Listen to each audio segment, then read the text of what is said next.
Добрым утром! Сегодня 12 августа. Чудесное Божье утро. 6 утра 10 минут. Вот только солнышко начинает подниматься. Но уже погода, конечно, чуть-чуть изменилась. И ничего не поделаешь. Похолодало немножко. Ну и то хорошо, слава Богу. Самое главное, чтобы мы были живы, здоровы, в мире, в любви, в радости. И со Христом, Господом нашим, Спасителем, чтобы все у нас было хорошо. А чтобы хорошо было нам, всем нужно обратиться к Иисусу Христу, обернуть святые очи к Господу нашему драгоценному, который был, есть и будет всегда милостивый, милосердный, святый, праведный, истинный Господь наш и Бог наш, Царь наш, Владыка над всей землей, Отец вечности. Во имя Иисуса Христа, Сына Божия, я прихожу к Тебе, склоняясь пред Тобою, и умоляю Тебя, Господи, прости, помилуй всех нас, прости, помилуй всех президентов земли, прежде всего, как написано в Библии, молитесь за президентов, чтобы нам тихо, мирно жить на этой грешной земле. Умоляю, Господь, помилуй нас, Господи, очисти огнем, омой кровь Иисуса, пролитой на кресте. Помилуй нас, Господи, очисти, удали все беззаконие, все злое, пустое, нечистое, всякую злобу духа поднебесного, Господи, удали от нас и наполни всех нас Твоим духом премудрости, миром, любовью, радостью, тихо, мирно жить на этой грешной земле, исполняя заповеди Твои, веруя в Иисуса Христа, спастись нам, Господи, потому что никто не знает, кто может сегодня умереть неожиданно. Вон, молодые люди, вот только вчера прочитала, что футболист 25 лет, кажется, и соблюдает и питание, и физкультуру, делает спорт.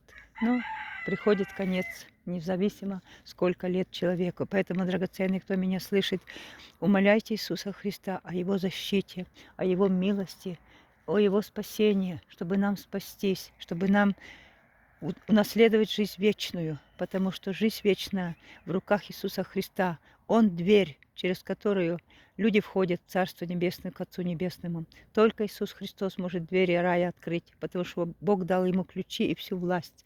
Поэтому да поклонится вся земля Господу Иисусу Христа. Я первая. Я уже давно склонилась пред Иисусом, познав, что Иисус Христос добр, много милостлив, человеколюбив и желает спасти людей.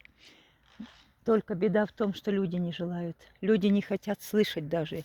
И если им говоришь, то они еще отворачиваются и злословят. И правильно Иисус сказал, что меня гнали и вас будут гнать.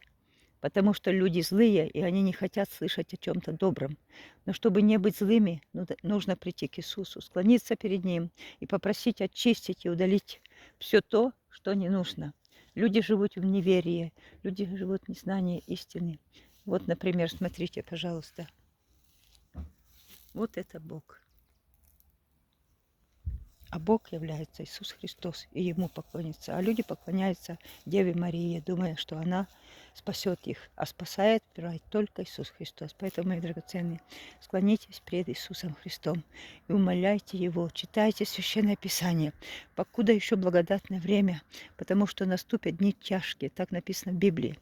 Поэтому, чтобы они нас не постигли, эти тяжкие дни, укройтесь под всемогущую руку Господа Иисуса Христа, и мы, хоть может быть и не так, как должно, но какими-то силами Бога спасемся, потому что написано, Иисус сам сказал, что еле спасется человек, потому что наступит такое время, когда будут гнать людей, ненавидеть, убивать за имя Иисуса.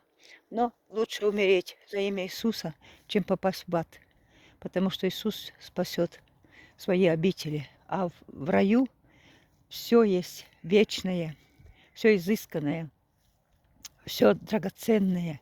Никто работать не будет. Все Господь Иисус приготовил для любящих Его. Там все есть, полный достаток, не такой, как на земле. На земле люди дерутся за кусочек золота, а там все в золоте, там все в бриллиантах, там все полностью унаследует человек, который верит в Иисуса Христа. Будьте благословенны, дорогие. Всем хорошего дня. Мир и благодать с вами и с нами. Аминь.